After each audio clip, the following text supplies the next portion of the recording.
Exact 8 years in the making. So many events have unfolded since then. 2013, we signed a MOA. It was in Cebu City, and even to me, 8 years ago, as a very young guy, it seemed like an impossible dream. But from the private sector, I knew it was a dream that had so much good in it. It had the opportunity to really change a lot of lives, especially the lives of the people of Minglanilla. No? And the lives of many Cebuanos here in the South. The last reclamation here was 1997. And my father was much younger then. He was still an employee of a private company. I was still a high school student. So this is really, we're carrying a lot of responsibility here. Not just for the history of it, not just because this might be the biggest reclamation in the last 20 plus years, but because really this is really game-changing for a lot of lives. That's why we in Cebu Landmasters like to acknowledge my team. Just give a big hand to the Cebu Landmasters team there at the back. We are really investing in the best, no, for this. Aside from the consultants, all the environmental planners, for the master planners from here and abroad, this is going to be done with the best team assembled, with the best designers, the best contractors, and the #1 developer here in Cebu Landmasters. This is going to be done with all seriousness, with all commitment, and with all our love for the island we love of Cebu. So with that, I will save more of, now, how we plan to embark on this for our chairman, Mr. Joe. As I said, we are ready, and we thank the PRA for really giving us opportunity to celebrate this special milestone. And we are sincere in saying that we want this to be a showcase.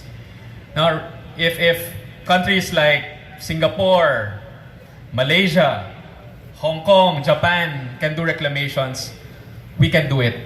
Because it's a time when the country is developing, the country is urbanizing, and we need to keep our cities closer, intact. And I want to show that there are many solutions to make sure that these are done very responsibly. The PPP, as we say, the people are protected. And the environment is protected, and there is really business sustainability. We will all show you this through the Minglanilla Ming-Mori project. Thank you, and maayong hapon sa atong tanan. I am proud to announce that this reclamation project will have an estimated 100 hectares of land which will attract investors and businesses, making Minglanilla one of the biggest commercial centers in the South. Today is about vision. We are groundbreaking it now, we are presenting it now, but people don't realize that this is 8 years in the making. I was talking to Sir Joe that 8 years ago, it was all about planning, it was all about signing MOAs, but right now, 8 years after, we see the development coming through. I really believe that reclamation is very important as far as development in the south of Cebu is concerned. Development is going out of Cebu City, to be honest.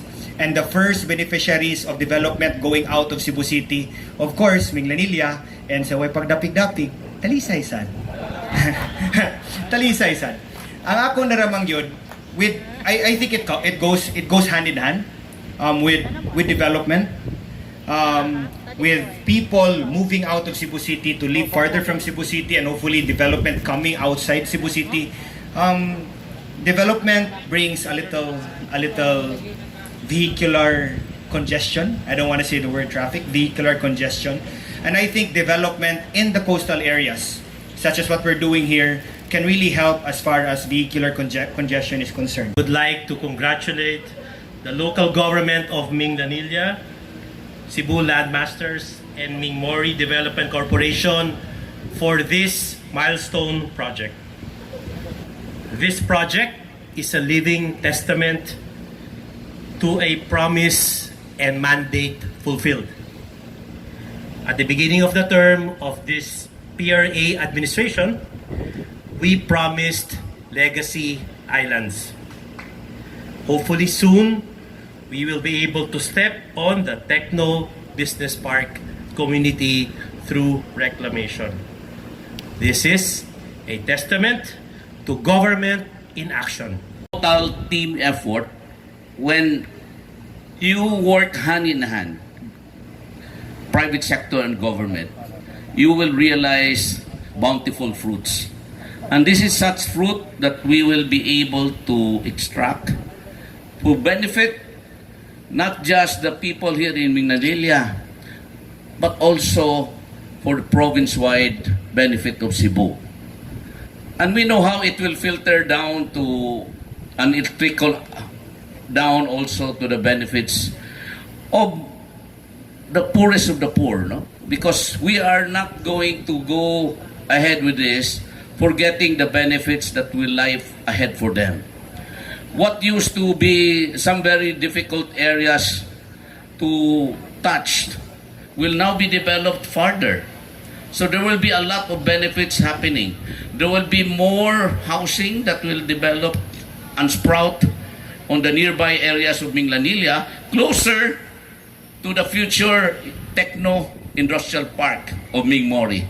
Because that is where a lot of employment will be generated. That's why we look so much on the next 3 to 4 years.